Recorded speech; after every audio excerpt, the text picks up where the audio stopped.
এই যে দেখেন নিজের বাইকের সর্বনাশ নিজে কিভাবে করি আমরা, দেখেন আমি আপনাদেরকে একটু দেখাই। এই যে দেখেন এই বাইকটাতে ইঞ্জিন অয়েল চেঞ্জ করবে, যার বাইক সে নিজে নিয়ে আসছে, আমি নিষেধ করছি অল্প কয়টা টাকা বাঁচানোর জন্য সে এই যে খোলা ইঞ্জিন অয়েল ব্যবহার করবে। এই যে দেখুন এখানে নিচে সে ক্যানে করে খোলা ইঞ্জিন অয়েল কিনে এনেছে, যেগুলো খোলা পাওয়া যায়, বাজারে পাওয়া যায় ইঞ্জিন অয়েল, শুধুমাত্র অল্প কিছু টাকা বাঁচানোর জন্য। এই যে দেখুন নিজের সর্বনাশ নিজে কিভাবে করে, আপনাদেরকে আমি কাছে থেকে দেখাবো। এই খোলা ইঞ্জিন অয়েলটা সে ঢালবে, ইঞ্জিন অয়েলটা কতটা মোটা, এইটা বাইকের জন্য কতটা ক্ষতিকারক। বাইকের ইঞ্জিন ওঠার যে লাইন থাকে, এই লাইনটা হচ্ছে চিকন চিকন থাকে, আর বাইকের ইঞ্জিন অয়েল যেটা প্রপারলি যেটা বাইকের ইঞ্জিন অয়েল সেটা কিন্তু পাতলা থাকে। আর এখানে যেটা আনা হয়েছে এটা হচ্ছে একদম মোটা মোবিল, যেটাকে সেফ 50 বলা হয়। এগুলো হচ্ছে যে বড় ইঞ্জিনের জন্য, বাস ট্রাকের ইঞ্জিনের জন্য কিন্তু এই ইঞ্জিন অয়েলগুলো ব্যবহার করা হয়। দেখাবো আপনাদেরকে, এটা খোলা মোবিল। যে ক্যানটা দেখতে পাচ্ছেন এটা কিন্তু ভাই ইঞ্জিন অয়েলটা কয় টাকা দিয়ে কিনেছেন ভাই? কত কিলো চালাবেন ভাই এটা দিয়া? দাম হলো 1500 টাকা, এটা 2000 কিলো চালাম। 1500 টাকা 2000 কিলো চালাবেন? আমার আর কিছু বলার নেই, এটার দাম হচ্ছে 200 থেকে 300 টাকা সর্বোচ্চ ভাই। তো এটা মজা করে করলাম, নিয়ে আমরা দেখাচ্ছি আপনাদেরকে। তো যেটাকে বলা হয় যে বলে থাকে সাধারণত নিজের পায়ে নিজে কোড়াল মারা বা নিজের ক্ষতি নিজে করা, সেইটাই কিন্তু করা হইতেছে। এইটাতে নিষেধ করার পরে শুনে নাই, এটা তার ব্যক্তিগত ব্যাপার, সে ঢালবে, আমিও আপনাদেরকে দেখাবো। ঢালার পরে সাউন্ডটা স্মুথ হবে, সত্যি একদম সাথে সাথে সাউন্ডটা স্মুথ হয়ে যাবে, কারণ ইঞ্জিন অয়েলটা যেহেতু মোটা সাউন্ডটা সুন্দর হবে, কিন্তু পরবর্তীতে এটার যে ফল সেটা কিন্তু বের হবে।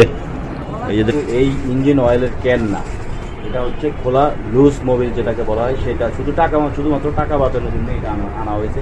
এবং এটা সে নিজেরটা নিজে চেঞ্জ করতেছে, নিজে করার পরও সে শোনেনি।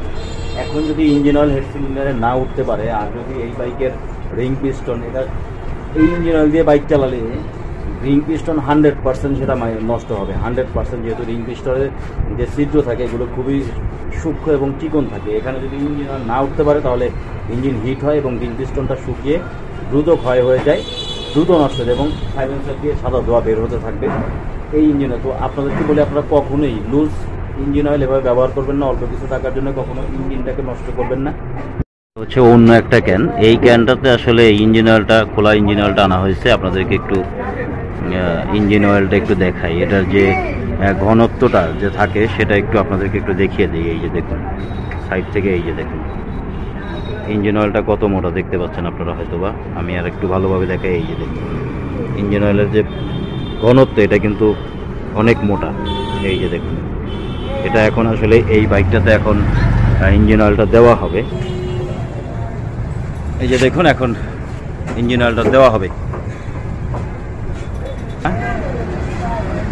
তো এইটার একটু ঘনত্বটা আপনারা খেয়াল করবেন ভালোভাবে, কাছের থেকে দেখুন অন্য ইঞ্জিন অয়েল আর এটার ভিতরে ডিফারেন্সটা কিন্তু আপনারা দেখলে বুঝতে পারবেন। এটা আমি আপনাদেরকে দেখিয়ে দিলাম।